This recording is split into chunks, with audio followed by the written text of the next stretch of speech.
Hello, this is Podcasting in 3 Easy Steps with me, Juliana. And me, Suzi. We've spent years creating award-winning podcasts, and now we want to share what we've learned with you to help you get your podcast out of your head and into the ears of your audience.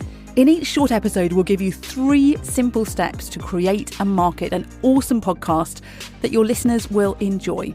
We're passionate about podcasting and the power it has to connect with your clients and community and transform your business. Hi, it's Suzi and welcome to Podcasting in 3 Easy Steps. So today I'm going to tackle the summer holidays which are coming up and the topic of taking a break from your podcast. We know that a lot of people take time off for holidays in July and August, so I guess it's just about being prepared for that. If you're a podcaster, you may think of doing the following. Are you going to take time off completely yourself, pack things up and not think about your podcast and pick it up again in September? Are you going to do a bit of a hybrid, put something out but not the full podcast to have a break as well? Or are you going to just continue to put out your podcast as normal over July and August? Well, I guess what it comes down to really is what your audience are doing. Who are they and what do they want from you? Are they likely to be taking time off or do they need what you create during that time? I'll be totally honest with you. If you do completely drop your podcast and come back to it in September, you should expect a dip in your audience and you will have to do some rebuilding of that audience. It'll take time to let them know that you're back and be expected to put in the work to get them back to you and into the habit of listening to you. 2 months off is a really long time. Previous clients I've worked with have always seen a bit of a dip over summer holidays, and that's even if they do put out some content because people are going away. But there are a few things I want to share with you on this. If you've built up a great audience, they may want to listen to your content more over the holidays.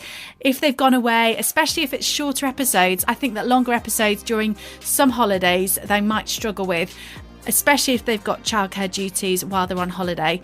So really just think about your audience and what they want from you. And also, I'm all for not getting burned out and fed up with your podcast. So if you need a break, you need a break. It's better to come back and feel inspired and refreshed in September. But I am going to talk to you about this hybrid option, something in between, and how to do it. How to put out something over the holidays that's not going to kill you to create it, but it keeps your audience warm. It's something I encourage people I'm working with to do. It helps to retain some of the audience. Like I said, keep them warm to your podcast. And then when you come back in September, if you've taken a break, they're still there. They've still subscribed and they're still expecting to hear from you. Also, short and snappy episodes can really hook in some new audiences too that might be put off if you do put out longer episodes. They might just be an audience for something shorter.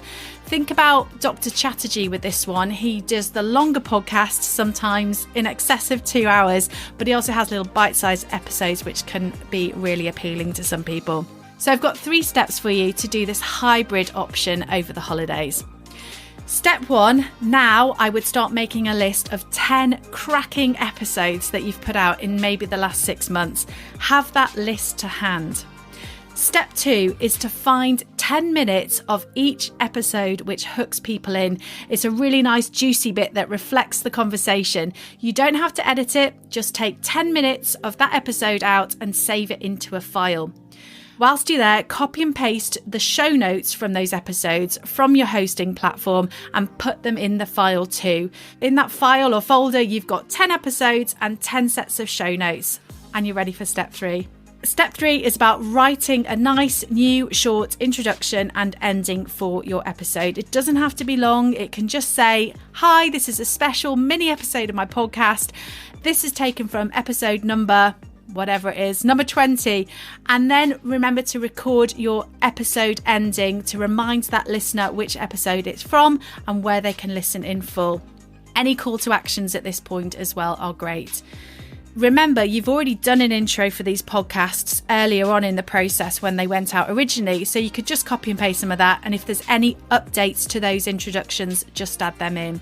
The main thing about this is letting people know, letting your audience know where they can listen to this episode in full if they've enjoyed it, and which they would have, because this is going to be an amazing bit of 10 minutes of your audio from your podcast that's going to hook them into listening to more episodes. The other thing about doing this is that once they listen to 10 minutes, they may think, oh, I'll go and have a listen to another episode for 10 minutes, and they'll kind of binge on them.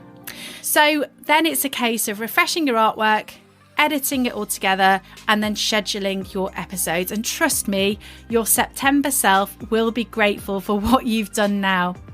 If you already do short episodes, how about thinking about bundling them together? So if you've got a theme, say for instance, 5 episodes talking about confidence, then just add them all together and put those out. And then just rewriting the introduction. So saying this is a special episode where I've taken 5 of my podcasts where I talk about confidence and how you can increase confidence, and I think you'll enjoy it.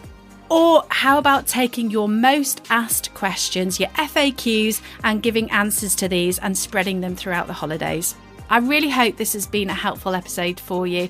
Can you let me know what you're going to do over the break? Are you going to keep going, or are you going to take that break that you need? As always, please follow or subscribe to the podcast so you don't miss an episode. And please, could you give us a rating and review, preferably 5-star, so that other people can find us too. Thanks for listening.